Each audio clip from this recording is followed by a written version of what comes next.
दोस्तों नमस्कार।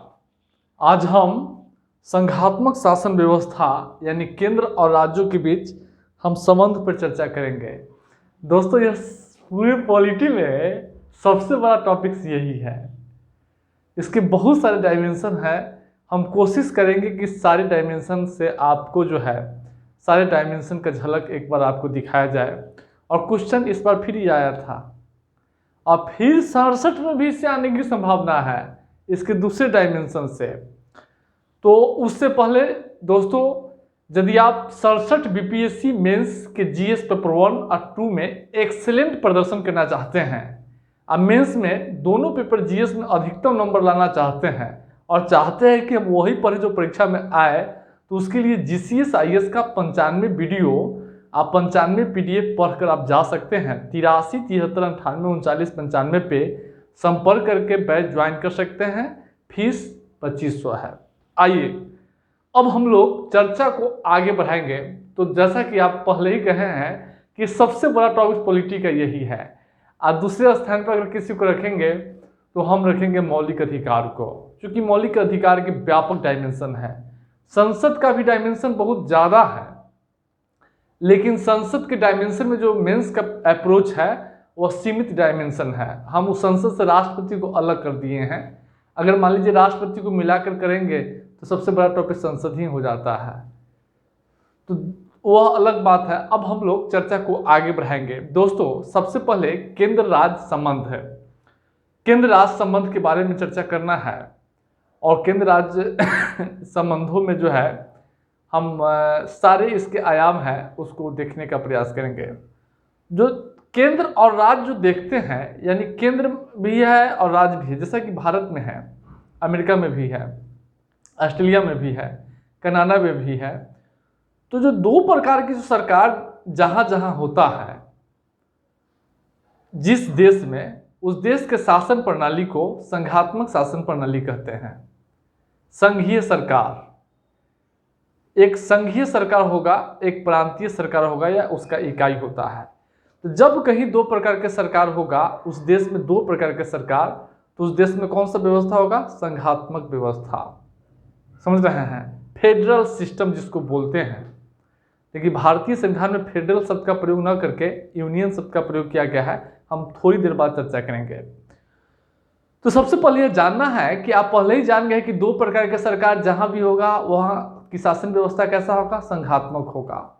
तो संघात्मक व्यवस्था से रिलेटेड कोई क्वेश्चन आ जाएगा तो उसकी भूमिका कैसे लिखेंगे? कुछ नहीं करना है, सीधा बिना लाग लपेट के संघवाद वह तंत्र है या संघवादी शासन व्यवस्था वैसी व्यवस्था है जिसमें राज्य की शक्तियों को दो प्रकार के सरकारों में बांटा जाता है। अब कहिएगा यहाँ राज्य क्यों बोलते हैं? देश न बोलिए। अंतर्राष्ट्रीय स्तर पर पॉलिटिकल साइंस में राज्य ही बोला जाता है, क्योंकि भारत एक राज्य है।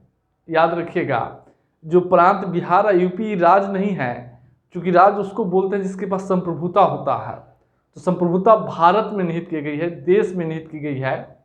राज्यों में भारत ने प्रशासनिक सुविधा के लिए बिहार बना दिया गया है, यूपी बना दिया गया, उत्तराखंड बना दिया गया है। वास्तविक रूप से राज्य है ही नहीं, ये संघ का ही एक इकाई है। तो आप संघात्मक व्यवस्था, संघवाद वह तंत्र है जिसमें राज्य की शक्तियों को दो प्रकार के सरकारों में विभाजित किया जाता है। एक केंद्र सरकार यानी संघ सरकार और दूसरा उसकी इकाई यानी राज्य सरकार, प्रांतीय सरकार या राज्य सरकार भी कह सकते हैं आम व्यवहार में। और सत्ता का विभाजन जो है, इन्हीं दो शक्तियों का विभाजन जो है इन्हीं दो प्रकार के सरकारों में किया जाता है, जैसा कि भारत के संविधान में है। तो भारत में भी ठीक संघात्मक व्यवस्था की स्थापना की गई। तो भूमिका लिख दीजिएगा और आगे बढ़िएगा। बस इतना झलक दिखा दीजिएगा। समझ रहे हैं? यानी संघवाद वह तंत्र है जिसमें शासन की शक्तियों को दो प्रकार के सरकारों में विभाजित किया जाता है, या शक्तियों का बंटवारा दो प्रकार के सरकारों में किया जाता है, एक केंद्र सरकार और दूसरा राज्य सरकार। लेकिन अगर इंटरव्यू में क्वेश्चन आ जाएगा कि भारत की संघात्मक व्यवस्था विश्व की संघात्मक व्यवस्था से अलग कैसे है? तो उसके लिए बहुत सारा कारण है अलग कैसे है, लेकिन कनाडा की जो संघात्मक व्यवस्था है उसकी कॉपी भी की गई है भारत में। अलग अलग देशों के अच्छाइयों को अपनाया गया है, लेकिन भारत में सीधा और बिना लाग लपेट के आप कह सकते हैं कि भारत की संघात्मक व्यवस्था में 3 प्रकार की सरकार है। एक केंद्र सरकार, एक राज्य सरकार और एक स्थानीय सरकार यानी पंचायत और नगर पालिका। तो अनूठा है। अमूमन संघात्मक शासन प्रणाली में 2 प्रकार की सरकार होती है, लेकिन भारत में 73वां 74वां सिद्धांत संशोधन द्वारा पंचायतों को भी संवैधानिक दर्जा दे दिया गया है, या पंचायत से संबंधित उपबंध संविधान में दिया गया है। इसलिए अब यहाँ पर 3 प्रकार की सरकार हो गई है, एक केंद्र राज्य और स्थानीय सरकार। ये व्यवहार में हम आपको बोले हैं, लिखना नहीं है, जानकारी के लिए। तो भारत में जो है संघात्मक व्यवस्था है, तो संघवाद क्या है आप जान गए। अब हम लोग याद रखिएगा 2 प्रकार के द्वैध शासन और शक्तियों का बंटवारा, 2 सरकार और दोनों की शक्तियों का बंटवारा होगा। और शक्तियों का बंटवारा जो होगा विधायी, प्रशासनिक और वित्तीय, तो हम आगे चर्चा करेंगे। उससे पहले अगर भारत के संघात्मक व्यवस्था देखेंगे तो सबसे पहले जानना है कि संघात्मक व्यवस्था के मूलभूत लक्षण क्या होता है। तो संघात्मक व्यवस्था के मूलभूत लक्षण जो है पहले ही जान गए हैं कि 2 प्रकार की सरकार, इसके अलावा भी कुछ होना चाहिए ना। अगर आपसे पूछा जो प्रश्न आ जाएगा कि भारत जो है अर्धसंघ राज्य है, अर्धसंघ राज्य है यानी आधा संघ है, आधा जो है एकात्मक है, अर्धसंघ है, यानी भारत जो है संघात्मक और एकात्मकता का मिश्रण है। विवेचना करें या चर्चा करें तो कैसे संघात्मक है और कैसे एकात्मक है, हम उसके बारे में भी चर्चा करेंगे। इस बार मेंस में 66 मेंस में आ गया है प्रश्न एकात्मकता से। तो सबसे पहले संघात्मक शासन व्यवस्था के जो मूलभूत लक्षण होता है वह देखिएगा। सबसे पहले क्या होगा, संविधान की सर्वोच्चता सबसे ऊपर लिखा गया है। जब भी किसी देश में संघात्मक शासन व्यवस्था होती है तो उसमें संविधान की सर्वोच्चता होती है, न कि संसद और विधानमंडल के, न न्यायपालिका का। तो संविधान की सर्वोच्चता भारत में है। और जो 2 प्रकार की सरकार होती है वह दोनों प्रकार की सरकार अपनी अपनी शक्ति संविधान से, एक ही संविधान से प्राप्त करते हैं। अमेरिका के संविधान में राज्यों को भी संविधान है, अमेरिका का भी संविधान है, संघीय सरकार का संविधान भी है। लेकिन भारत में क्या है कि संविधान की सर्वोच्चता है और संविधान से ही दोनों प्रकार की सरकार जो है शक्ति प्राप्त करता है। देखिए संघात्मक शासन में दूसरा है लिखित संविधान होगा, उस देश में संविधान की सर्वोच्चता होगा और साथ ही साथ संविधान लिखा होगा। और लिखित संविधान में ही प्रांतीय सरकार यानी केंद्र और राज्यों के शक्तियों का स्पष्ट बंटवारा रहता है, लिख दिया जाता है, उसके संबंधों को स्पष्ट विवरण रहता है। जैसा कि भारत के संविधान में विधायी, प्रशासनिक और वित्तीय संबंध का स्पष्ट ब्यौरा दिया गया है। जैसा कि आप जानते होंगे 2 प्रकार की सरकार होगी। भारत में भी 2 प्रकार की सरकार है, केंद्र सरकार है, राज्य सरकार है, और तीसरा लोकल गवर्नमेंट भी है, लेकिन हम ऐसे ही बोलेंगे 2 प्रकार की सरकार। दूसरी बात, दोनों राज्यों के बीच, केंद्र और राज्यों के बीच या विभिन्न राज्यों के बीच विवाद उत्पन्न होता है, उस विवाद के निपटारा के लिए एक स्वतंत्र न्यायपालिका की व्यवस्था की जाती है। एक स्वतंत्र न्यायपालिका का प्रावधान रहता है, जैसा कि भारत के सुप्रीम कोर्ट में, उच्चतम न्यायालय में यह शक्ति दी गई है। तो केंद्र राज्य और विभिन्न राज्यों के बीच विवाद से निपटाने के लिए एक स्वतंत्र न्यायपालिका की व्यवस्था की गई है। साथ ही साथ केंद्र और राज्यों के बीच जो संबंध है, यानी विधायी संबंध, प्रशासनिक संबंध, वित्तीय संबंध, इसमें जो स्पष्ट रूप से जो सीमांकन किया गया है केंद्र की शक्तियों का और राज्य की शक्तियों का, उसमें कोई अतिक्रमण न करे, इसकी रक्षा के लिए स्वतंत्र न्यायपालिका की व्यवस्था की गई है उच्चतम न्यायालय के। दूसरा है संघात्मक शासन प्रणाली में उच्च सदन होता है, अस्थायी सदन होता है, जो राज्यसभा है, उसमें राज्यों का प्रतिनिधित्व होता है, जैसा कि भारत में है। और संविधान संशोधन की शक्ति, तो संघात्मक शासन व्यवस्था के मूलभूत लक्षण है जो संविधान में संशोधन करने की जो पद्धति होगा उसमें कम से कम आधे राज्यों के भी अनुसमर्थन की आवश्यकता होती है कुछ प्रावधान में संशोधन के लिए।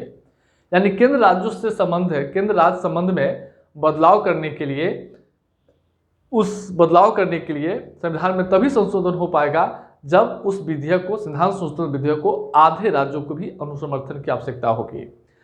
तो अगर आप ये सारे प्रावधान भारत में हैं तो आप इसी के आधार पर कह सकते हैं कि भारत एक संघात्मक शासन वाला देश है।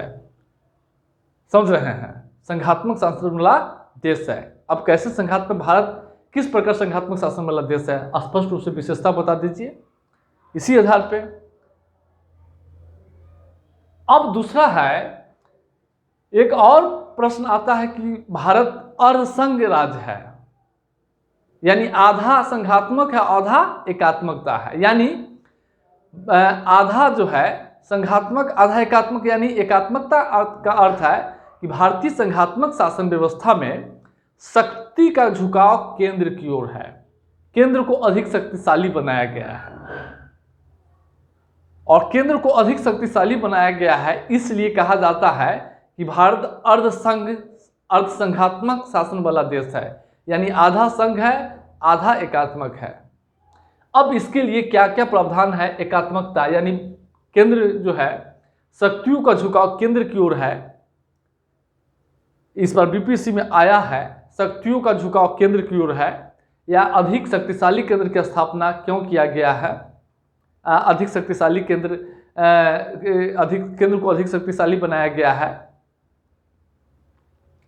तो इसके पीछे जो ये पॉइंट देख रहे हैं, यही पॉइंट जो है इस बार क्वेश्चन आया था, यह और यह मिलकर एक क्वेश्चन इस बार आ गया था 38 नंबर में, सेकेंड पेपर में। पीडीएफ में तो सीधे सीधे बता दिए थे, जो लोग भी पढ़ के गए होंगे सीधे लिख के आए होंगे, सीधे सीधे हेडिंगें दे दिए थे और यही क्वेश्चन आया है। तो भारत में जो है संघ को अधिक शक्ति दी गई है, या संघात्मक, भारतीय संघात्मक व्यवस्था में केंद्र को शक्ति का झुकाव केंद्र की ओर है, या अर्धसंघात्मक शासन प्रणाली वाला देश भारत को क्यों कहा जाता है, तो हम लोग देखेंगे। सबसे पहले देखिएगा, संघ को अधिक बीत का जो है, जो वित्तीय शक्ति का बंटवारा किया है केंद्र राज्यों के बीच, उसमें केंद्र को अधिक वित्तीय शक्ति दी गई है, अधिक वित्तीय शक्ति जो है दी गई है। और वित्तीय मामलों में राज्य जो है, यहाँ वित्तीय संबंध है, वित्तीय अधिकांश जो है कराधान जो है केंद्र को ही है, जिससे अधिक आय प्राप्त होती है। अनुच्छेद 280 के तहत वित्त आयोग द्वारा हस्तांतरण होता है। 275 के तहत जो है सहायता अनुदान केंद्र देता है। 283 के तहत जो है विवेकाधीन अनुदान भी केंद्र देता है। केंद्र राज्य जो है केंद्र से ऋण लेता है। केंद्र प्रायोजित योजना है, उपकर अधिभार है, केंद्र को दिया गया है। तो आप देखिएगा, संघीय वित्त का झुकाव जो है भारतीय संघात्मक व्यवस्था में, यानी केंद्र राज्य संबंधों में, वित्तीय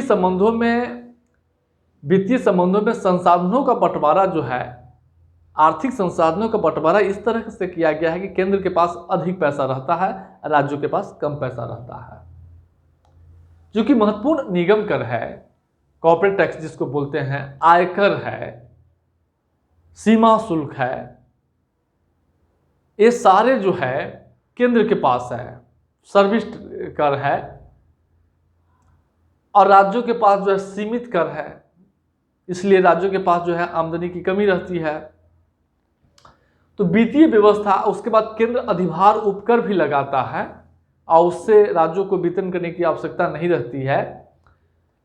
तो यह है। और दूसरी बात कि राज्यों को निर्देश देने की भी शक्ति है। केंद्र के पास राज्यों को निर्देश देने की शक्ति है, कभी रेल मार्गों की सुरक्षा के लिए, कभी राष्ट्रीय राजमार्ग की सुरक्षा के लिए, कभी शासन इस तरीके से चलाना है जिससे संसदीय कानून का अनुपालन हो सके, कार्यपालिका शक्ति का इस प्रकार प्रयोग करना है जिससे संघीय कार्यपालिका शक्ति के प्रयोग में किसी प्रकार का रुकावट न हो। निर्देश देने की शक्ति है। जब आपको निर्देश देने की शक्ति दे दिया जाएगा किसी व्यक्ति पे, तो आपका पावर ऑटोमेटिक ऊपर हो जाता है। जा रहे हैं एसडीएम बनने आप लोग ना, निर्देशन दीजिएगा बीडीओ सीओ को या जनता को। बीडीओ बनिएगा तो उससे नीचे के जो है प्रखंड कल्याण पदाधिकारी को आदेश दीजिएगा, मीटिंग में बुलाइएगा, सहकारिता पदाधिकारी को बुलाइएगा, श्रम प्रवर्तन को जो है मीटिंग लीजिएगा। सीओ बनिएगा तो कर्मचारी सबको आदेश दीजिएगा। तो यह स्थिति है। अपशिष्ट शक्ति केंद्र के पास है। अब देखिए विधायी शक्तियों का बंटवारा किया गया है, लेकिन जो विषय इस तीनों सूची में नहीं है, संघ सूची, राज्य सूची, समवर्ती सूची, उस शक्ति को जो है वह केंद्र को दे दिया गया कि उस पर केंद्र कानून बनाएगा, एक अधिकार दिया गया है। उसके बाद यहां एकल नागरिकता है, यहां राज्यों की नागरिकता नहीं है, भारत की नागरिकता है।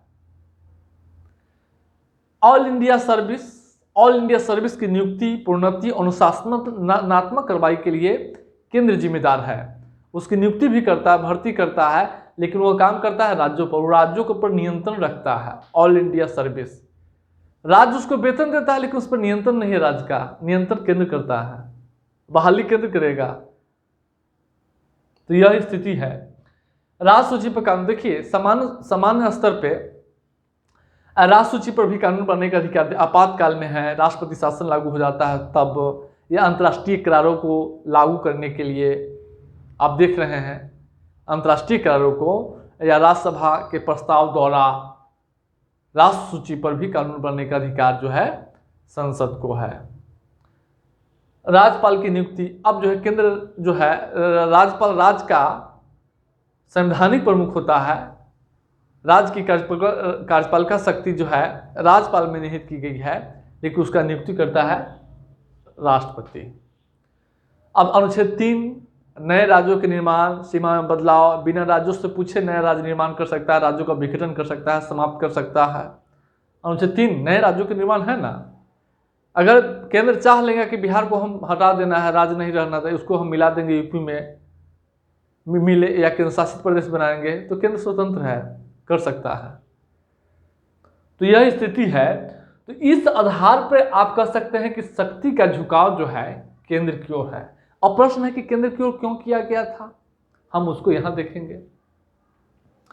लेकिन उससे पहले एक देखिएगा, भारत अर्धसंघात्मक शासन प्रणाली वाला देश है। विवेचना करें या मूल्यांकन करें, उस स्थिति में आप इसको भी दिखाना है, इसको ये एकात्मकता है, ये संघात्मकता है, दोनों प्रकार के लक्षण है, इसलिए कहा गया है अर्धसंघात्मक शासन प्रणाली वाला देश है। समझ रहे हैं, एक एकीक और संघात्मक दोनों लक्षण है, या शक्ति का झुकाव केंद्र की ओर है, यहां देखिएगा। तो यह प्रश्न इस बार आया भी था, तो आप देखेंगे इस प्रश्न को लिखने के लिए, लिखकर इस प्रश्न को लिखने के लिए क्या करना होगा कि अब इसको लिखना होगा, उसके बाद दिखाना होगा कि क्यों जो है अधिक जो है शक्ति का झुकाव किया गया था। इसके बावजूद भी राज्यों को विकास कार्यों को संचालन करने के लिए, अपनी योजनाओं को चलाने के लिए, सरकार चलाने के लिए पर्याप्त स्वायत्तता दी गई है। केंद्र को अधिक शक्तिशाली बनाया गया है, शक्ति का झुकाव केंद्र की ओर है, लेकिन अपने राज्यों, भारत के राज्यों को भी जो है पर्याप्त स्वतंत्रता है, स्वायत्तता है, स्वतंत्रता नहीं स्वायत्तता है, जिसमें वे अपने राज्य के विकास के लिए कार्य कर सके। आपको यह जोड़ना होगा, बैलेंस करना होगा। पहले ही कह चुके हैं, आंसर लिखते समय आपको आंसर में पक्षपात नहीं होना चाहिए, बैलेंस होना चाहिए। यहां बराबरी का व्यवहार करना है, बराबरी का व्यवहार हर स्तर पर करना है आपको। व्यवहार में जो करिए, सैद्धांतिक रूप से तो करिए सकते हैं ना, कॉपी पर तो करिए सकते हैं, बाकी जो है जाकर जो है लोग करते हैं नहीं करते, वो हम इस पर कमेंट नहीं करेंगे। लेकिन आप यहां देख लिए हैं। अब प्रश्न है कि आखिर भारत में जो है संघ को अधिक शक्तिशाली क्यों बनाया गया है। तो इसके पीछे 3 कारण है। अब 3 कारण क्या क्या है, आप उस तीनों कारण को जानेंगे। तो सबसे पहले देखेंगे, शक्तिशाली जो केंद्र होगा वह जो है भारतीय एकता के परिचालक होगा। अब कहिए कि भारतीय एकता के परिचालक जो है कैसे होता है, यह जो है भारतीय एकता के जो है परिचालक है। अब भारतीय एकता के जो परिचालक है वह देखना है।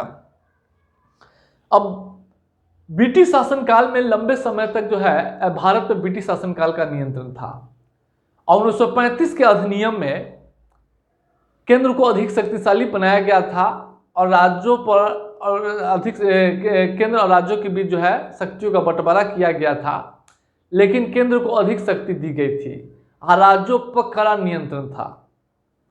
समूचे ब्रिटिश शासनकाल में अगर आप देखेंगे तो सर्वाधिक शक्ति केंद्र के पास था, संघ के पास, गवर्नर जनरल के पास था, राज्यों को सीमित अधिकार दिया गया था, सीमित अधिकार दिया गया था। और इसलिए भारतीय स्वतंत्रता ब्रिटिश परंपरा से, यानी इस शक्तिशाली संघ से, समझ रहे हैं, भारतीय पहले से आदी हो गया था। और इसलिए संविधान निर्माता के समय जब यह प्रपोजल आया कि संघ को शक्तिशाली बनाया जाए कि नहीं, तो जो परंपरा आ रहा था उसी को ज्यों को त्यों अपना दिया गया। क्योंकि ब्रिटिश शासनकाल में, भारत में ब्रिटिश शासनकाल में गवर्नर जनरल को पर्याप्त अधिकार दिया गया था, और गवर्नर जनरल अपने व्यापक, यानी संघ जो है, व्यापक शक्ति से भारत की एकता को सुनिश्चित किया था। अब सुगौली संधि, नेपाल के गोरखा सब जो है उत्तराखंड पर कब्जा कर लिया था, सिक्किम पर कब्जा कर लिया था, शक्तिशाली केंद्र था, सबको खदेड़ दिया। बहुत सारे विघटनकारी तत्व थे, उसको जो है कैसे बेलजिली जो है सहायक संधि के द्वारा जो है केंद्र में शक्तिशाली एकीकृत किया था भारत को, गोद लेने की प्रथा को अंत करके, डॉक्ट्रिन ऑफ लॉफ्ट जो है विलय की नीति के द्वारा। तो भारत में ब्रिटिश शासन के दौरान जो है केंद्र को शक्तिशाली बनाया गया था, गवर्नर जनरल को काफ़ी शक्ति दी गई थी, और वह लंबे समय से यह परंपरा चली आ रही थी। जब संविधान का निर्माण हो रहा था तो संविधान सभा के समक्ष यह प्रश्न उठा कि केंद्र को शक्तिशाली बनाया जाए कि नहीं, तो ज्यों का त्यों जो है शक्तिशाली केंद्र को अपना लिया गया था। दूसरा पॉइंट है भारतीय एकता को बनाए रखने का साधन। देखिए, जिस समय संविधान का निर्माण हो रहा था उसमें हैदराबाद, जूनागढ़, जम्मू कश्मीर, ये सारे जो है विघटनकारी तत्व जो है सर उठा रहे थे, और देश के अलग अलग क्षेत्रों में जो देसी रियासत था ये सब। अब उस स्थिति में देश को इंटीग्रेटेड करने के लिए, एकीकृत करने के लिए, एकता बनाए रखने के लिए संघ को अधिक शक्ति की जरूरत थी। क्योंकि संविधान निर्माता जान रहे थे कि अभी सर उठा रहा है, भविष्य में और भी कोई राज्य जो है सर उठाने लगेगा। अभी नॉर्थ ईस्ट में जो है नागालैंड है, कभी मिजोरम है, विवाद होने लगता है। खालिस्तान समर्थक जो है आंदोलन लगाने लगता है पंजाब में। तो अगर शक्तिशाली केंद्र नहीं होगा तो फिर उस पर नियंत्रण कौन रखेगा? इसलिए राष्ट्रीय एकता को बनाए रखने के लिए, राज्य की सुरक्षा के लिए केंद्र को शक्तिशाली बनाया गया था। अब चूंकि भारत बहुधार्मिक देश है, बहुसांस्कृतिक देश है, यहाँ अनेक तरह की भाषाएं हैं, धर्म है, बोलियां है, लोग खान पान का जो स्तर है, पर्याप्त विभिन्नता है। अब इतना डाइवर्सिटी होने के बावजूद अगर इस सब को एक रखना है तो एक शक्तिशाली आदमी की जरूरत होगी। तो शक्तिशाली आदमी कौन है? संघ है, प्रधानमंत्री है, तो वही नहीं रख सकता है संघ। अब देखिए संपूर्ण राष्ट्र की उन्नति। अब मान लीजिए, और दूसरी बात कि शक्तिशाली केंद्र ही समूचे राष्ट्र का विकास करता है। घर के गार्जियन अगर बहुत मजबूत होगा तो घर के सभी सदस्य जो है बहुत अच्छा होता है। सुन लीजिए, बांध के रखता है। घर के गार्जियन लेने लीजिए, आप भी गार्जियन बनेंगे कुछ साल बाद। अगर आप गार्जियन बनेंगे, अब मान लीजिए 2 बाल बच्चा हो गया,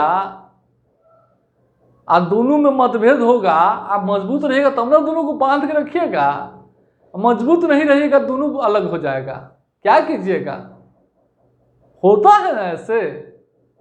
जिन लोगों का पहले शादी हुआ है वे लोग देखेंगे ना, तो यह स्थिति है। तो संपूर्ण राष्ट्र की उन्नति के लिए भी एक प्रश्न था कि संपूर्ण देश का विकास कैसे हो। तो संपूर्ण देश का विकास का एक ही शर्त था कि केंद्र को अधिक शक्ति दी जाए, और केंद्र ही जो है सारे देश के हित के लिए योजना बना सकता है और उस पर कार्य कर सकता है। और यही कारण था योजना आयोग, राष्ट्रीय विकास परिषद सारे देश के लिए योजना का निर्माण करता था, और उस योजना को राज्यों को क्रियान्वयन करने की जिम्मेदारी दी जाती थी। तो शक्तिशाली केंद्र क्यों बनाया गया था या भारतीय संविधान में एकात्मकता का लक्षण क्यों डाला गया था, इसके पीछे रीजन यही है। आप इसके क्वेश्चन इस बार आया 66 में, सुन लीजिए। संसद में फिर इसके दूसरे डायमेंशन से आएगा। इसमें बहुत स्कोप है क्वेश्चन बनने वाला, बहुत स्कोप है। तो यह स्थिति है। अब इसी में प्रश्न होता है, क्या भारत को सच्चा संघ कहना ठीक होगा? एक क्वेश्चन है। तो आप एक चीज बताइए, क्या भारत को सच्चा संघ कहना ठीक होगा? अगर दूसरे देशों के संघात्मक शासन प्रणाली से अगर तुलना कीजिएगा तो भारत की संघात्मक शासन प्रणाली थोड़ा सा अलग है। यह एकात्मकता असंघात्मकता का लक्षण है।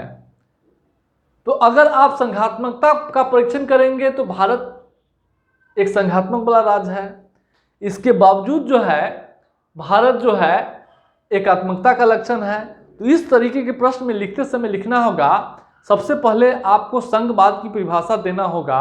संघवाद की परिभाषा दे के और भारत संघात्मक शासन के लक्षण दिखाना होगा, और उसके बाद दिखाइए कि भारत एक संघात्मक राज्य है, जो इन सब तथ्यों से स्पष्ट होता है। और उसके बाद दिखिएगा राष्ट्र की एकता, अखंडता और संपूर्ण राष्ट्र की उन्नति के लिए केंद्र को अधिक शक्तिशाली बनाया गया है। इसका अर्थ यह नहीं है कि भारत एक संघात्मक शासन वाला देश है। व्यवहारिक रूप से केंद्र को अधिक शक्तिशाली बनाया गया है, लेकिन इसके बावजूद राज्यों की पर्याप्त स्वायत्तता है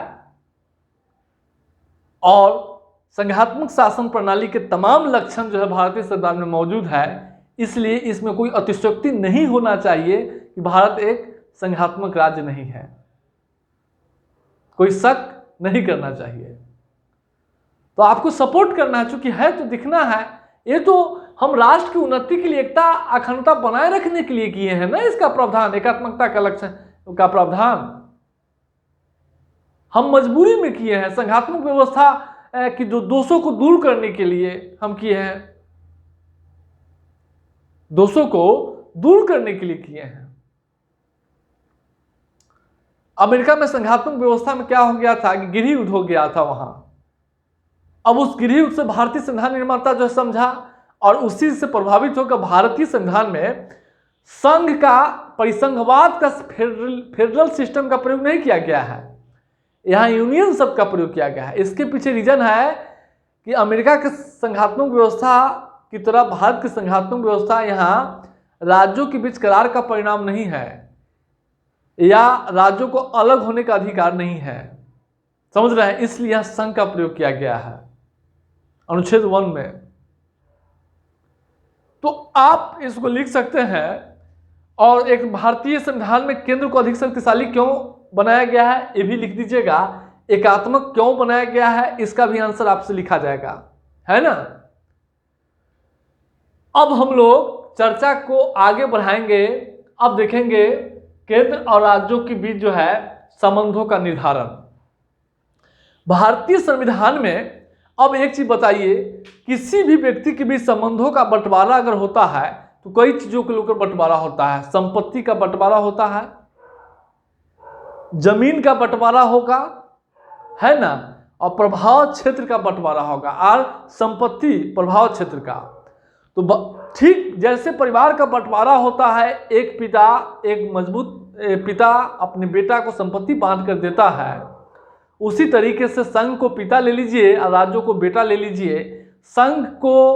संघ यानी प्रांत जो है बेटा, कैसे जो है पिता और बेटा की भी संपत्ति का बंटवारा करता है, स्पष्ट विभाजन किया है, हम उसको देखेंगे। तो सबसे पहले केंद्र और राज्यों के बीच जो है कैसे शक्तियों का बंटवारा किया गया है। तो शक्तियों का बंटवारा जो है बंटवारा 3 प्रकार से किया गया है। एक तो प्रभाव क्षेत्र, विधायी, आदेश देने की शक्ति, कानून बनाने, निर्णय वाला शक्ति, विधायी शक्ति। दूसरा प्रशासनिक संबंध, और तीसरा वित्तीय संबंध। 3 भागों में शक्ति का बंटवारा किया गया है। और 3 भागों में हम पहला विधायी संबंध देखेंगे। तो अगर विधायी संबंध, कानूनी शक्तियों का बंटवारा जब देखेंगे तो विधायी संबंध में 2 भागों में 2 क्षेत्रों का बंटवारा किया गया है, एक क्षेत्र का और एक विषय का। केंद्र और राज्यों के बीच विधायी संबंधों में दो क्षेत्रों का बंटवारा किया गया है, एक क्षेत्र का और एक विषय का। और क्षेत्र का, दोनों क्षेत्र का बंटवारा राज्य क्षेत्र का यानी अनुच्छेद 245 के तहत और विषय का अनुच्छेद 246 के तहत। तो क्षेत्र माने केंद्र को यानी संघ को जो है पूरे भारत में कानून बनाने का अधिकार है, भारत के सभी राज्य क्षेत्रों पर। लेकिन राज्यों को अपने राज्य के सीमा के तहत ही कानून बनाने का अधिकार है और राज्यों का कानून उस राज्य के सीमा तक ही रहेगा। और संघ का कानून जो होगा पूरे भारत पर लागू होगा और संघ सूची पर जो कानून बनाने का अधिकार है पूरे भारत पर लागू होगा। या भारत के किसी भी राज्य क्षेत्र पर वो कानून बना सकता है, किसी विशिष्ट क्षेत्रों के लिए ही बना सकता है।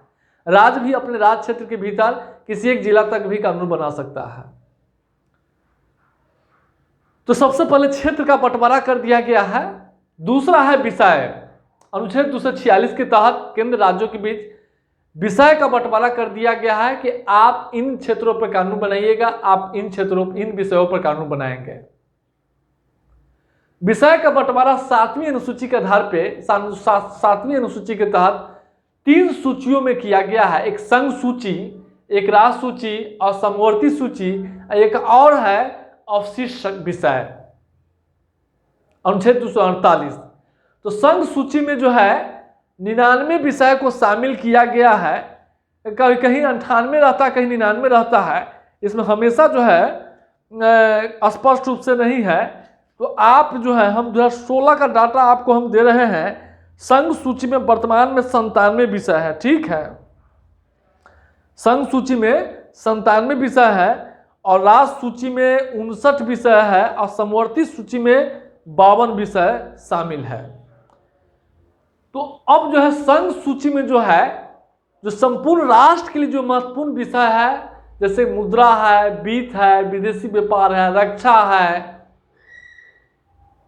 सिक्का है, राजमार्ग है, रेल मार्ग है, ये सब इसमें शामिल किया गया है। इस विषयों पर कानून बनाने का अधिकार, इसमें टोटल 97 जो है विषय है और 97 विषय जिसमें हम 5-6 को बोले हैं, बहुत सारा विषय है। तो इन सब पर कानून बनाने का अधिकार, इन पर शासन चलाने का अधिकार केंद्र को दिया गया है प्रशासनिक संबंध में, याद रखिएगा। कुछ मामलों में जो है संघ सूची पर प्रशासन चलाने का काम जो है राज्य ही करता है, समझ रहे हैं, ज्यादातर मामलों में, लेकिन केंद्र भी चला सकता है। दूसरा है राज्य सूची में। राज्य सूची में जो है पहले ही कहें कि राज्य सूची में टोटल जो है इसमें जो है 59 विषय दिया गया है। 59 विषय में राज्य सूची में जो कृषि है, लोक स्वास्थ्य है, कानून व्यवस्था है, ये सब जो है राज्य सूची में शामिल किया गया है। कृषि, लोक स्वास्थ्य, स्थानीय सड़क, पुल पुलिया, स्थानीय, ये सब जो है राज्य सूची में है और इन पर कानून बनाने का, इन पर शासन करने का अधिकार राज्यों को दिया गया है।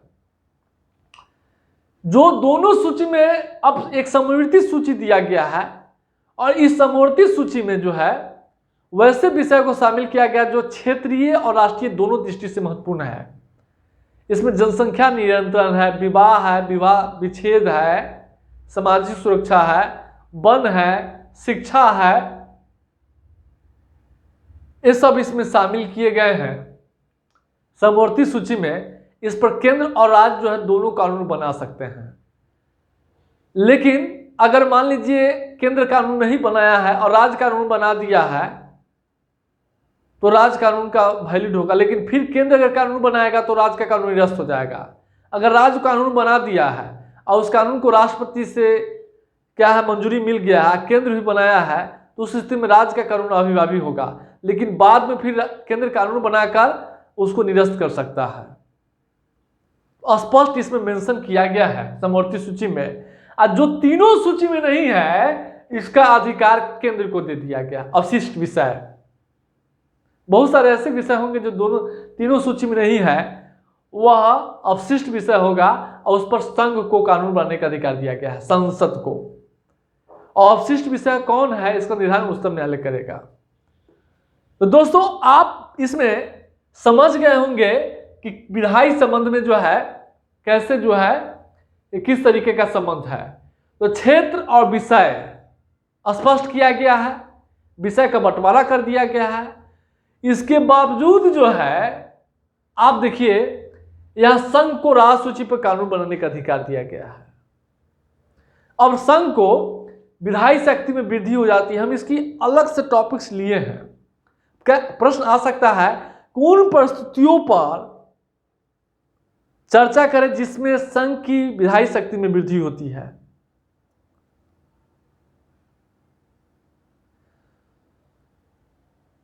तो उस स्थिति में जो है आप देखेंगे राज्य सूची पर कैसे, तो पहले अंतर्राष्ट्रीय का, मगर केंद्र जो है संघ सरकार और किसी के साथ किसी दूसरे देश के साथ समझौता किया है तो समझौता को प्रभावी करने के लिए वो राज्य सूची पर कानून बना सकता है।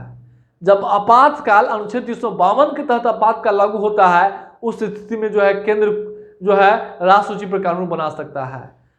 अगर राज्यसभा को लगता है कि कोई विषय राज्य सूची में राष्ट्रीय महत्व का है तो 2/3 बहुमत से संकल्प पारित करके वह संसद को कानून बनने का अधिकार दे सकता है और संसद उस पर कानून बनाती है। और उसके बाद जो है राष्ट्रपति शासन के दौरान भी संसद को राज्य सूची पर कानून बनाने का अधिकार मिल जाता है, जैसा कि आप जानते हैं। तो अंतर्राष्ट्रीय करारों को प्रभावी करने के लिए आपातकाल के दौरान स्पष्ट रूप से मेंशन कर दिया गया है कि किन किन परिस्थितियों में आप जो है कानून जो है बना सकते हैं।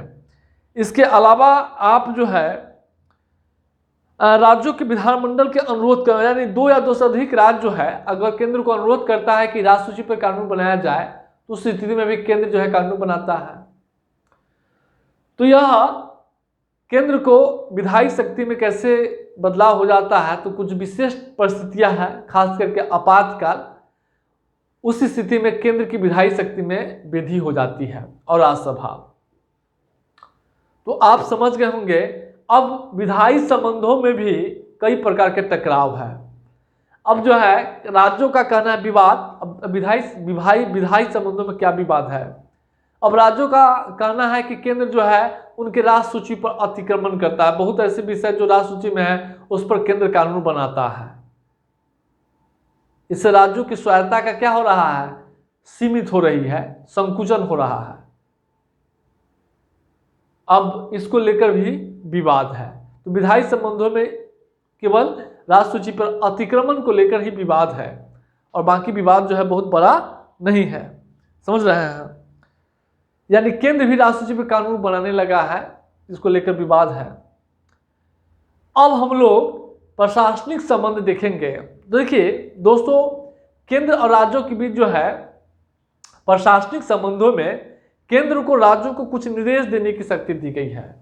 सबसे पहले केंद्र को निर्देश देने की शक्ति है कि संसद द्वारा बनाई गई विधियों का अनुपालन करने के लिए राज्य जो है अपने कार्यपालिका शक्ति का प्रयोग इस प्रकार करेगा कि संसद द्वारा बनाई गई विधि का अनुपालन हो।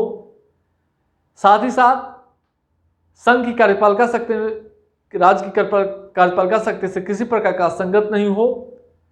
संचार व्यवस्था, राष्ट्रीय राजमार्ग, जल मार्ग को बनाए रखना है, उसका सुरक्षा करना है। रेल मार्गों की सुरक्षा करने का निर्देश देने की शक्ति दी गई है। इसके अलावा संघ जो है राज्यपाल के माध्यम से राज्यों पर नियंत्रण रखता है। राज्यपाल संघ के एजेंट के रूप में राज्यों में काम करता है। समझ रहे हैं? संघ के एजेंट के रूप में। और राज्यों की कार्यपालिका शक्ति भी है, उसी में निहित की गई है। हम राज्यपाल का टॉपिक कल देख लेंगे। और all India service, IAS, IPS, इनके माध्यम से संघ नियंत्रण रखता है। संघ को 2 या 2 से अधिक नदी जो 2 या 2 से अधिक राज्यों में बहता है उन राज्यों के बीच जो है नदी जल बंटवारा के लिए कानून बनने का भी अधिकार दिया गया है। विवादों की मध्यस्थता करने का भी अधिकार है। और केंद्र राज्यों के बीच अगर विवाद हो रहा है तो विवादों को पता लगाने, विवादों को सुलझाने के लिए अंतर्राज्यीय परिषद का भी गठन करने का प्रावधान है राष्ट्रपति को। तो आप संघ की कार्यपालिका शक्ति में जो है इसके अलावा केंद्र को यह सुनिश्चित करना है कि राज्य कार्यपालिका शक्ति या राज्यों का शासन सब संवैधानिक उपबंध के अनुसार चले। जो ही संवैधानिक उपबंधों के अनुसार नहीं चलता है, तुरंत राज्यपाल या अन्य किसी की रिपोर्ट के आधार पर राष्ट्रपति राज्यपाल शासन लागू कर देता है, राष्ट्रपति शासन लागू कर देता है।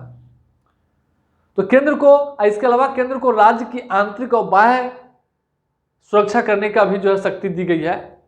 केंद्र को राज्य के आंतरिक स्तर पर, बाह्य स्तर पर सुरक्षा करना भी किसकी जिम्मेदारी है? संघ की जिम्मेदारी है। तो प्रशासनिक संबंधों में मुख्य रूप से केंद्र द्वारा राज्यों पर नियंत्रण रखा जाता है, निर्देश दिया जाता है। अब इसको लेकर बड़ा विवाद है। अब विवाद के कई बिंदु हैं। एक तो विवाद all India service IAS IPS है, एक राज्यपाल को लेकर जो है विवाद रहता है।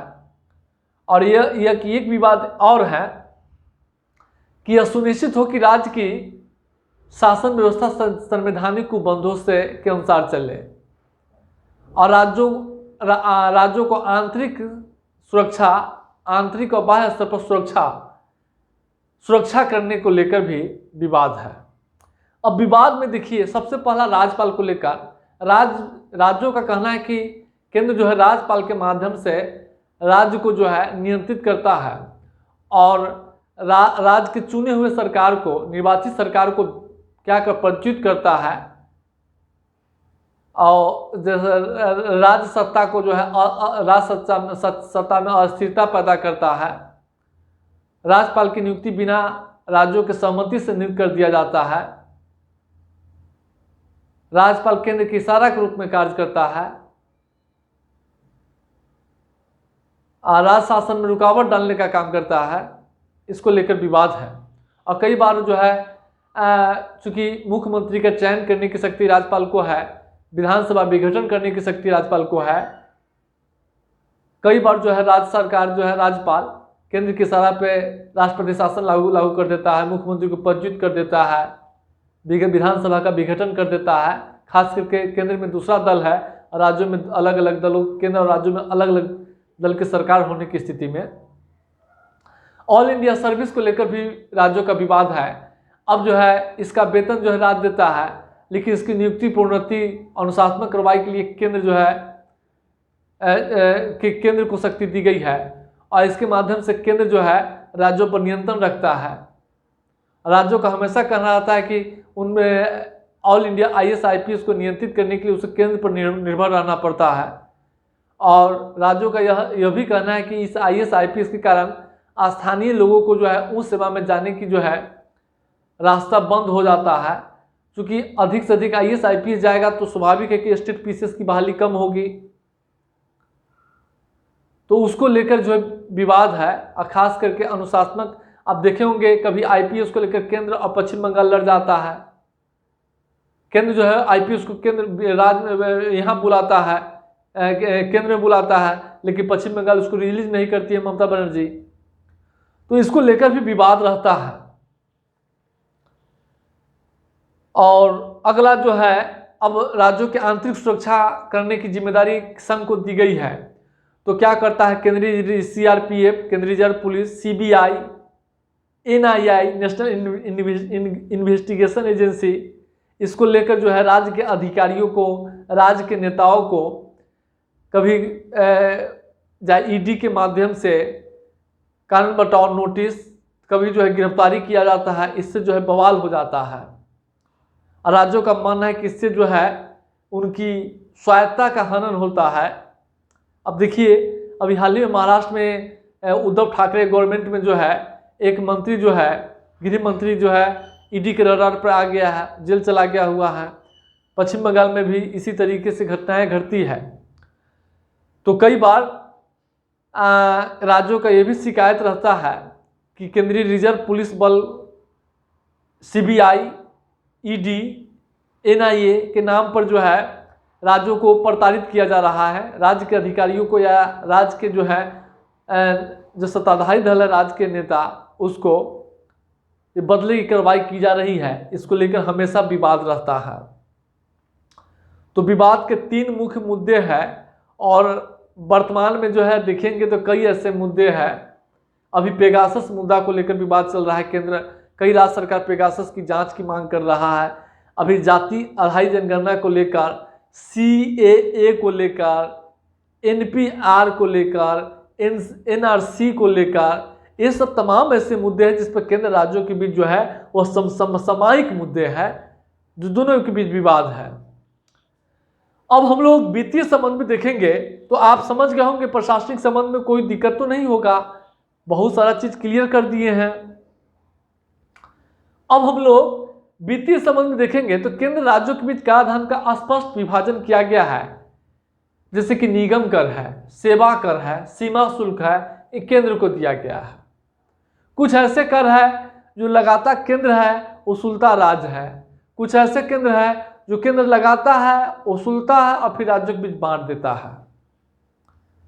स्पष्ट वित्तीय संबंध में स्पष्ट किया गया है केंद्र या राज्य कोई भी कराधान कर तभी लगाएगा वो विधानमंडल के सहमति के बिना कोई कर नहीं लगाएगा। कानून के द्वारा ही कर लगाया जा सकता है या संसद राज्य विधानमंडल से, बिना कानून के नहीं लगाया जा सकता है। तो कराधान, लेकिन कराधान का स्पष्ट विभाजन जो है, अगर आप देखेंगे कराधान का विभाजन तो केंद्र को अधिक शक्ति दी गई है। केंद्र के पास जो टैक्स वसूलने की शक्ति है और जो महत्वपूर्ण टैक्स है उसमें केंद्र को अधिक शक्ति है। केंद्र को अधिक राजस्व आता है, राज्य को कम राजस्व आता है। राज्य को कृषि आय पर कर लगाने का अधिकार दिया गया है, लेकिन आयकर पर नहीं। अगर किसी व्यक्ति को संपत्ति से कोई आय प्राप्त होता है तो उस पर कर कौन लगाएगा? केंद्र लगाएगा। लेकिन किसी किसानों को अन्न उपजाने से अधिक आय प्राप्त होता है तो उस पर जो है राज्य लगाएगा। लेकिन कोई राज्य लगाता नहीं है, क्योंकि अगर लगाएगा तो घाटा का सौदा है, किसान उसको वोट नहीं देगा। लेकिन जो बिजनेसमैन है, ऑफिसर्स हैं, या व्यापारी है या कारोबारी है या सांस्कृतिक कार्य में जो संलग्न है, हीरो वगैरह है, स्टार है, वे सब पर जो कर लगा उसके आमदनी पर जो केंद्र लगाता है। विभिन्न प्रकार की जो कंपनी है, वो कंपनी जो मुनाफा कमाती है उस पर जो कर लगाता है वो केंद्र लगाता है। तो राज्यों के पास जो कर लगाने की दायरा भी बहुत सीमित है और उससे कम आय प्राप्त होता है। अब जीएसटी ले लीजिए, जीएसटी की पूरी परिभाषा दे दिए हुए हैं, उसको पढ़ लीजिए, कुछ नहीं है। जीएसटी क्या है? एक गंतव्य आधारित कर है।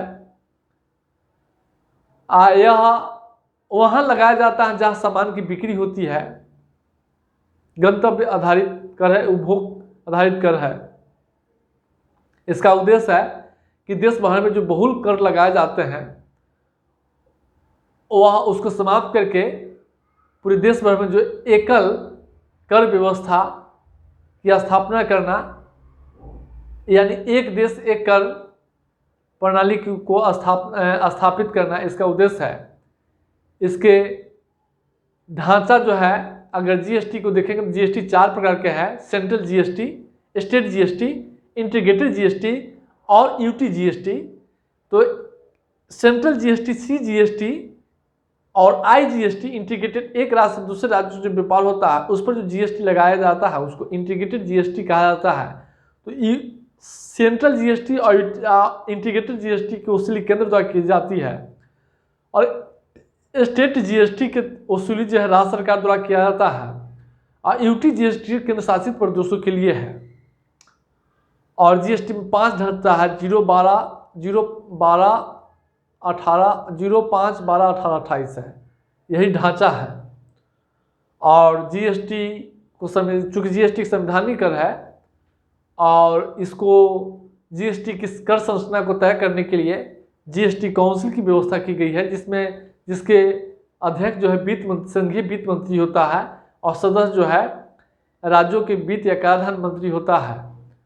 और इसमें राज्यों को, केंद्र को 1/3 मताधिकार है और राज्यों को 2/3 मताधिकार है। इसका मुख्य उद्देश्य कर दर निर्धारण करना। तो यही कर है, इसके बारे में आ जाएगा तो लिखिएगा। तो कराधान का विभाजन किया गया है और अनुच्छेद 280 के तहत वित्त आयोग है। देखिए, जैसा कि जानते ही होंगे कि भारत में केंद्र और राज्यों के बीच वित्तीय संबंधों का इस तरह से बंटवारा किया गया जिसमें केंद्र के पास अधिक पैसा रहता है, संसाधन रहता है। तो केंद्र और राज्यों के बीच संसाधनों के बंटवारा के लिए कोई स्पष्ट फॉर्मूला नहीं है। क्योंकि संविधान निर्माता इस बात की जानकारी उन्हें थी कि समय समय पर केंद्र राज्यों के बीच जो है राजस्व बंटवारा के फॉर्मूले में बदलाव की आवश्यकता होगी। इसलिए कोई निश्चित सिद्धांत का प्रतिपादन तो नहीं किए, उसके जगह पे हर 5 वर्ष पर एक वित्त आयोग का गठन करने का प्रावधान कर दिए। और यही वित्त आयोग हर 5 वर्ष से उससे पहले जो है गठित किया जाएगा। वित्त आयोग का राष्ट्रपति एक वित्त आयोग गठित करेगा। यही वित्त आयोग हर 5 वर्ष के लिए केंद्र और राज्यों के बीच जो आय है, जो कर राजस्व है, उसका बंटवारा कैसे होगा, इस सिद्धांत का प्रतिपादित करता है। 15वें वित्त आयोग के अध्यक्ष एनके सिंह थे, जो पूर्व में जदयू के राज्यसभा सदस्य थे। तो यही वित्त आयोग जो है केंद्र राज्यों के बीच संसाधनों का बंटवारा करता है, कभी 2 प्रकार से, ऊर्ध्वाधर हस्तांतरण और एक क्षैतिज हस्तांतरण, यानी केंद्र से राज्यों के बीच और फिर विभिन्न राज्यों के बीच। फिर अनुदान है, अनुच्छेद 275 के तहत सहायता अनुदान राज्यों को दी जाते हैं। एक 283 विवेकाधीन अनुदान है, जो केंद्र अपने मनमर्जी से राज्यों को देता है। इसके अलावा अगर इससे भी नहीं पूर्ति होगा राज्यों को, तो वह केंद्र से ऋण ले सकता है, ऋण भी ले सकता है। समझ रहे हैं? इसके अलावा केंद्र से जो केंद्र प्रायोजित योजना है, प्रधानमंत्री आवास योजना या इंदिरा आवास योजना हो गया या मिड डे मील हो गया, तो जो योजनाएं देख रहे हैं उस योजनाओं के माध्यम से देखते हैं ना 60-40, यानी 60 केंद्र और 40 राज्य, तो इसके माध्यम से भी हस्तांतरण होता है। अब देखेंगे वित्तीय संबंध में, तो वित्तीय संबंध में भी कई प्रकार के चुनौती है। एक तो केंद्र के पास अधिक संसाधन है और जो लोक कल्याणकारी कार्य है वो अधिकांश राज्यों को दिया गया है, जैसे शिक्षा है, स्वास्थ्य है, कानून व्यवस्था है, लोक व्यवस्था है। अब ज्यादातर राज्यों को इस काम का करना पड़ता है और राशि किसके पास अधिक है? केंद्र को। दूसरा भाग, केंद्र को उपकर अधिभार लगाने की भी अधिकार है, लेकिन उस उपकर अधिभार से राज्यों को बांटने की अधिकार, उपकर अधिभार से वसूले गए राशि को राज्यों को नहीं बांटा जाता है। यह स्थिति है। अगर आप पूरे भारत 71 वर्षों में देखेंगे तो केंद्र से राज्यों के बीच जो संसाधनों का आवंटन हुआ है वो वित्त आयोग के माध्यम से मात्र 1/3 और 2/3 हस्तांतरण जो है अनुच्छेद 283 के तहत विवेकाधीन अनुदान के तहत हुआ है। अब विवेकाधीन अनुदान में पक्षपात रहता है, सौदेबाजी होता है, केंद्र और राज्यों में समान दल होता है, उसको अधिक पैसा दिया जाता है, अब विरोधी दल की सरकार को कम पैसा दिया जाता है। समझ रहे हैं? केंद्र को यह भी नाराजगी है कि केंद्र क्या करता है, दूसरे देशों से ऋण लेता है और वही ऋण राज्यों को ऊंचे ब्याज पर देता है। केंद्र भी कमा लेता है। देख रहे हैं ना, कई बार होता है ना कि आप सस्ता दर पर ऋण लीजिएगा और दूसरों को महंगा दर पर दे देंगे, यही करता है। और केंद्र प्रायोजित योजना को लेकर भी विवाद है। एक तो केंद्र प्रायोजित योजना को लेकर राज्य का कहना है कि इससे, देखिए, केंद्र प्रायोजित योजना हर राज्य की विशिष्ट समस्या होती है। एक ही योजना को पूरे देश पर तो लागू नहीं किया जा सकता है, हर राज्य की, हर क्षेत्र की अलग अलग समस्या है, जिससे संतुलित विकास नहीं हो पाता है, क्षेत्रीय असंतुलन को बढ़ावा मिलता है। और दूसरी ओर राज्य अगर उस केंद्र के जो अंशदान है 40%, अगर उसमें योगदान नहीं करेगा तो वह पैसा वापस हो जाता है और राज्यों के पास संसाधन की कमी रहती है। तो इसको लेकर भी विवाद है। तो कराधान, सहायता अनुदान, ऋण को लेकर तो केंद्र राज्यों की जो वित्तीय विवाद है, हम उसके बारे में भी चर्चा कर दिए हैं। तो दोस्तों, हम इस टॉपिक के जितने भी डायमेंशन थे कवर किए हैं। अब हम लोग इसमें हम लोग संघवाद के जो है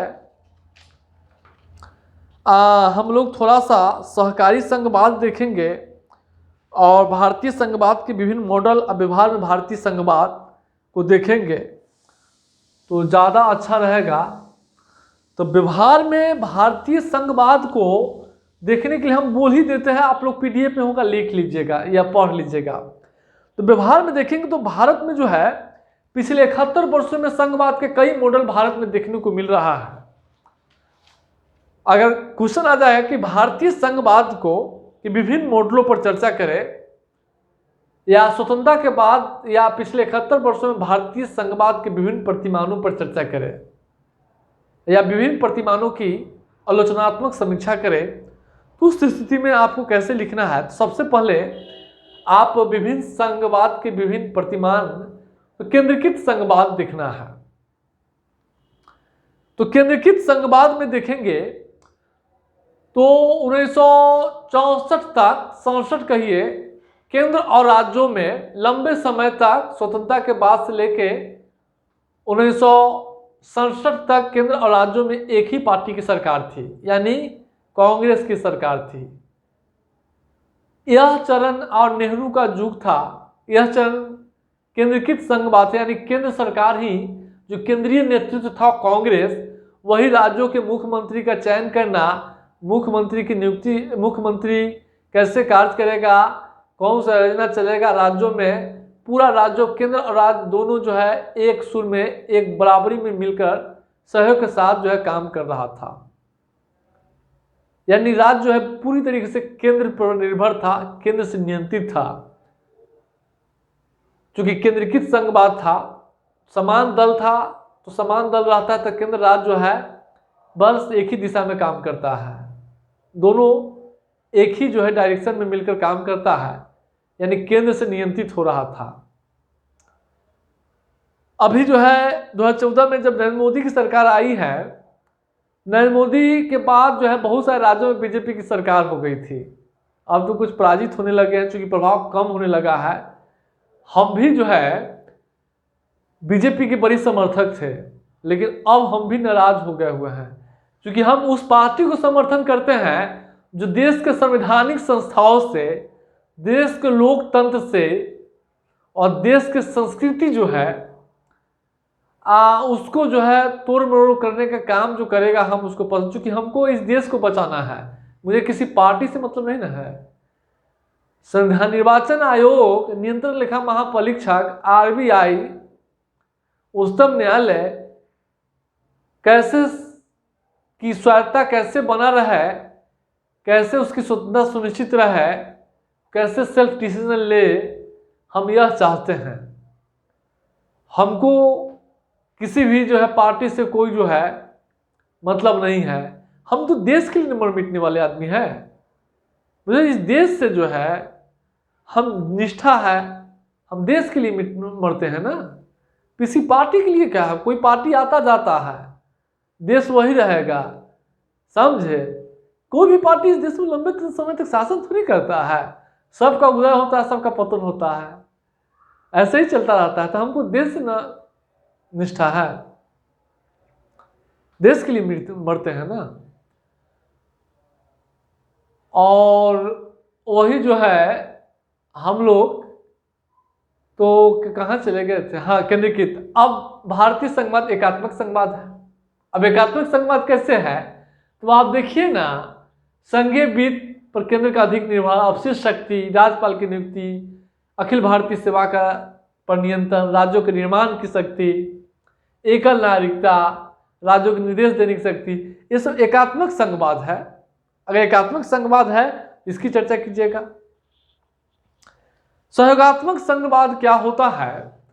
तो देखिए, सहयोगात्मक संघवाद में क्या होता है कि एक सहयोगात्मक संघवाद में जो है केंद्र और राज्य जो है मिलकर एक दूसरे के सहयोग से, आपसी सहयोग से देश के विकास कार्यों के लिए काम करते हैं। अगर भारतीय संविधान में देखेंगे तो सहयोगात्मक संघवाद के विशिष्ट उपबंध किए गए हैं। अब कहिए क्या है? तो यहां केंद्र राज्यों के बीच आपसी सहयोग बना रहे, इसके लिए कई मंच तंत्र है।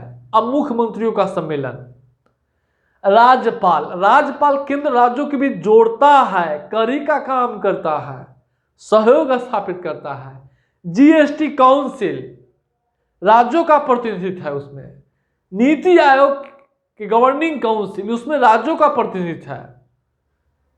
अंतर्राज्यीय परिषद, उसमें राज्यों का प्रतिनिधित्व है। राज्यपालों का सम्मेलन, मुख्यमंत्रियों का सम्मेलन, तो ये सब जो है सहयोगात्मक संघवाद की ओर जो है बढ़ रहा है। पहले राष्ट्रीय विकास परिषद था, योजना में तो राज्यों का प्रतिनिधित्व नहीं था, लेकिन राष्ट्रीय विकास परिषद में राज्यों के मुख्यमंत्री को स्थान दिया गया था। तो ये सब जो है भारतीय संविधान में कई ऐसे प्रावधान हैं जो स्वयं संविधान जो है सहयोगात्मक संघवाद की स्थापना करता है। अब वित्त आयोग ले लीजिए, वित्त आयोग केंद्र राज्यों के बीच जो है जोड़ता है, सहयोग स्थापित करता है। जीएसटी काउंसिल आया है, तो जीएसटी काउंसिल एक संवैधानिक संस्था है। अब मान लीजिए नीति आयोग के गवर्निंग काउंसिल संवैधानिक नहीं है, उसको हटा दीजिए, राज्यपाल है ना, तो राज्यपाल है, तो इनके माध्यम से जो है आपसी सहयोग जो है मजबूत, मुख्यमंत्री का सम्मेलन है, अंतर्राज्यीय नदी जल विवाद है का गठन किया जाता है केंद्र द्वारा। ये भी जो है एक तरीके से जो है सहयोगात्मक संघवाद की दिशा में ही प्रयास है। तो भारत, ग्रेनविल ऑस्टिन कहता है कि भारत जो है एक जो है सहयोगात्मक संघवाद वाला जो है, सहकारी संघवाद वाला जो है देश है। तो आप जो है इसी आधारों पे जो है स्पष्ट रूप से कह सकते हैं। अब इन्हीं व्यवस्था के कारण वित्त आयोग है, जीएसटी काउंसिल है, अंतर्राज्यीय परिषद है, क्षेत्रीय परिषद है, राज्यपाल है, मुख्यमंत्री का सम्मेलन है। इन्हीं आधारों पे अब आपसे प्रश्न पूछा जाएगा, स्टेटमेंट देगा कि भारतीय संघवाद जो है, भारतीय संघवाद सहयोगी संघवाद है, तो आप मूल्यांकन कीजिएगा। तो पहले तो दिखाइएगा कैसे सहयोगी संघवाद है। अब मूल्यांकन आ गया है तो केंद्र राज्यों के जो विवाद है, ये सहयोग तो है ही, लेकिन विवाद भी तो है। अगर खाली आप सहयोग दिखाइएगा तो आंसर तो एक पक्षी हो जाएगा ना। तो मैं सब दिन से आप लोगों को स्पष्ट करना चाहता हूं कि जब भी मेंस का आंसर लिखिए तो बैलेंस होना चाहिए। ना हम प्रशंसा करेंगे ना हम आलोचना करेंगे। ज़्यादा हम आलोचना करेंगे तो हम प्रशंसा भी करेंगे, हम बैलेंस में रहेंगे। हमको क्या मिलेगा किसी को प्रशंसा करके और क्या मिलेगा किसी को आलोचना करके? अगर हम दोनों को बराबरी में करेंगे तो हम तो बीपीएससी में एसडीएम बन जाएंगे। तो इस बात को आप लोग याद रखिएगा। दोस्तों आप समझ गए होंगे। और अब चुनौती में हम दिखा दिए कैसे चुनौती है और सहकारी संघवाद की दिशा में हालिया प्रयास क्या किया गया है। तो योजना आयोग का समाप्ति, योजना आयोग जो है राज्यों के अधिकारों का हनन करता था। नीति आयोग की स्थापना, वित्त आयोग जो है 14वें वित्त आयोग हस्तांतरण जो है उदारता हस्तांतरण 42% किया, 15 में 41% किया है। अधिक राज्यों को जो है योजना बनाने खर्च करने के लिए अधिक राशि मिल गया है। जीएसटी काउंसिल की व्यवस्था की गई अभी हाल ही में, इसकी चर्चा कीजिए। और जो क्षेत्रीय काउंसिल का भी जो है पुनर्गठन किया गया है, नरेंद्र मोदी आए हैं तो इसका भी पुनर्गठन किया गया है। तो आप इनकी चर्चा कर सकते हैं, हम आपको स्पष्ट कर दिए। अब एक और है प्रतिस्पर्धी संघवाद। देखिए प्रतिस्पर्धी संघवाद जो है नीति आयोग की स्थापना के बाद इसको बल मिला है। प्रतिस्पर्धी हालांकि शुरू से ही 1991 उदारीकरण के बाद से ही इसकी शुरुआत रही है, लेकिन नीति आयोग की स्थापना के बाद और इसको आई प्रधानमंत्री और जो है जोर दे रहे हैं। जब से जो है राज्यों के बीच स्वास्थ्य सूचकांक, बाजार सूचकांक, सतत